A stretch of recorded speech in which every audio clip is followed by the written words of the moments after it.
асосан маҳсулоти Тоҷикистон ба давлатҳои Русия ва Қазоқистон содир мешуданд ва хушбахтона имрӯз бо хуб шудани муносибат бо ҷумҳурии Ӯзбекистон ба Ӯзбекистон хеле зиёд маҳсулот содир шуда истодааст ва тавассути минтақаҳои озоди иқтисодӣ имрӯз хеле зиёд маҳсулот ба Афғонистони ҳамсоя ва ҷумҳурии исломии Покистон низ содирот мешавад. Барои мисол дар соли гузашта қисми зиёди пиёзи барвақтии Тоҷикистон ва ҷумҳурии Покистон ва Қазоқистон содир карда шуд. Дар соли гузашта чуноне ки ҳамаи шумо дидед, як соли хеле мушкил буд аз ҳисоби он ки бемории коронавирус дар Тоҷикистон ва дар дунё паҳн шуда буд.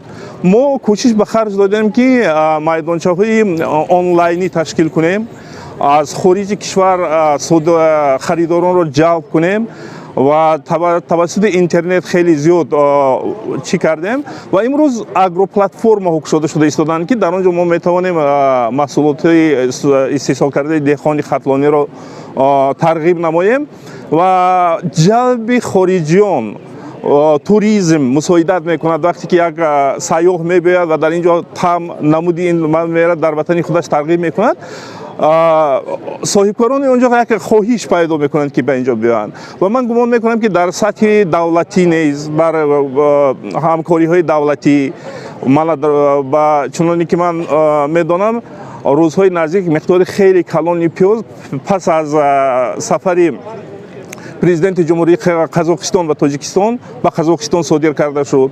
Яъне ҳам ҳамкориҳои давлатӣ, ҳам васоити ахбори омма, ҳам интернет сабаб шуда метавонанд ки маҳсулоти истеҳсолкардаи деҳқони хатлонӣ тарғиб ёбад.